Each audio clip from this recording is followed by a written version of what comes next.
And it is Olympian medalist Sarah Winklis who is the umpire for this race. It's a Wyfold semi-final, Club Open Falls, Thames B versus Sydney Rowing Club.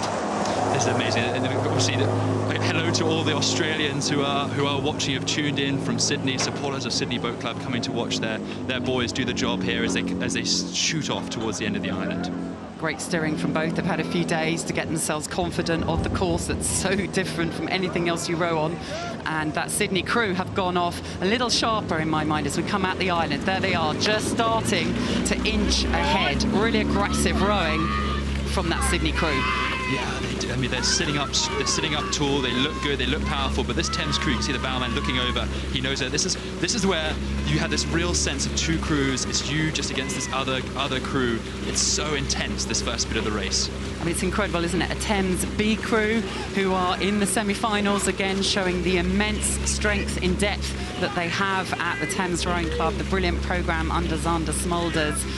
They are really up against it when they're in the face of the Sydney crew, stroked by Ambrose Hennessy, just 19 years old, doing an incredible job there, really steady. You feel they're already into their race rhythm, very focused. Eyes just kind of focusing, little glance there from the three-man Jackson Gersoy, just checking where they are. Yeah, just 19 or 20 years old in that Sydney crew, and yet they are racing as if they've had years of experience on this course. They look so good. I mean, Ambrose is a junior world champion in this boat class. He knows what he's doing. He's driving his crew on. But this Thames crew, actually, the Thames B crew, they are holding on. You can see the stern of the Sydney boat. It hasn't gone away. In fact, it's moving similar speed there. They're doing a really good job. They are digging in here as they move past the barrier. Huge amounts of power going down there from Cameron Murphy in the bow of Thames Rowing Club, Orlando Morley, George Whitcomb and George Hawkswell, and they are powering down because there is so much at stake on semi-finals day. They will have raced against their teammates, such a strong squad at Thames, and every weekend, every morning they're out on the river whilst holding down full-time jobs mostly as well.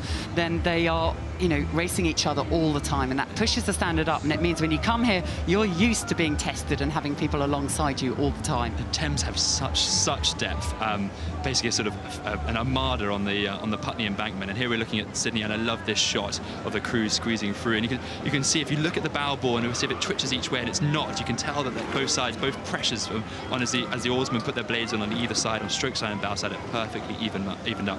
It looks like a hot dog being squeezed between two buns. Oh, funny you mentioned hot dogs. I think it's in the Thames crew that number 2 guy, Orlando Morley, recently broke his hot dog eating record. He can eat 3 in 10 minutes. Who knew that? Not sure how that's going to help him today. But over in that Sydney Rowing Club crew, yeah, I mean, very powerful, but actually not been able to drop Thames B yet. We've got Thomas Patrick at bow, Charles Hine at 2, Jackson Gersoy at 3, Ambrose Hennessy at stroke.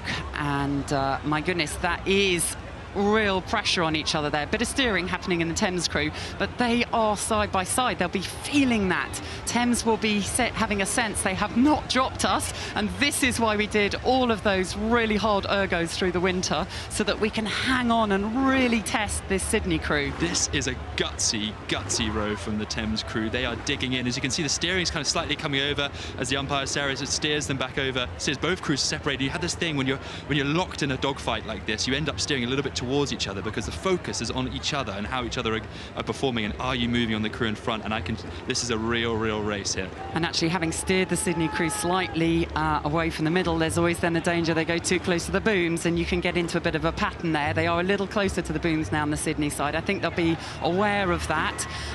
They are still leading, but they are by no means in a comfortable position. They navigate past the geese, who are cheekily still having a go at joining in the fun today.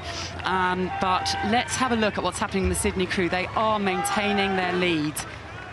They are.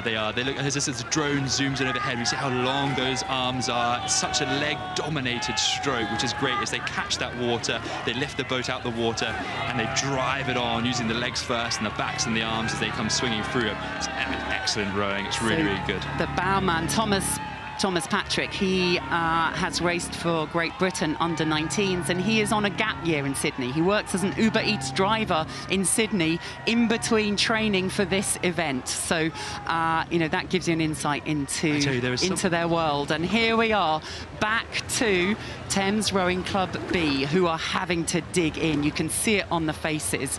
This is a crew that is powering down, that is trying to get the watts on the end of the blade. We often talk about, yeah, the power is measured in watts sometimes in a lot of the training, and they are just trying to plug in as many watts as they can on the end of the oars. They're steering quite a bit. It makes me feel maybe they're not quite getting the power on together enough. A little of a wobble there because there is so much effort going in, and I think they put a big push in early on to stay in contact with Sydney, and they are suffering a little bit now. I think it's so right, Kath. It's such well picked up. I think Thames B crew have thrown the kitchen sink for the first half. See what they can do to upset the Sydney crew. As the Sydney crew now just easing out to a bit of the lead as they come to the beginning of the regatta enclosure. But huge credit to this Thames crew for going out there and trying to take the race on. I mean, it is gutsy, isn't it? You've got to go to a space where you're taking a risk. The harder you go, the sooner you do that, the quicker you push into your reserves, the more vulnerable you are to being exposed almost. And that's what happens every time you race. You're going into a place of pain where you're testing physically, mentally, emotionally what you're capable of.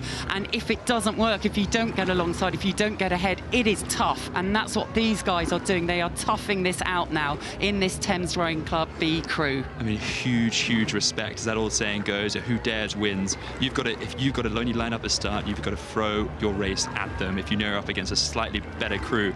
But there's huge respect. As we're watching the Sydney crew now probably relax into it. They look a little bit longer, a little bit loose. They're probably just actually, in fact, moving the boat a little bit better now as the pressure eases off as they come down. But they look great from the behind here, don't they, Kath? Yeah, they're gaining a lot of confidence from this. They're going to want to keep what they can in reserve for the big one now, that they're almost within touching distance, smelling distance of that final, but they must finish the job as they get the cheers from the enclosures for this amazing performance that will see Sydney Rowing Club glide majestically into the finals of the Wyfold Challenge Cup.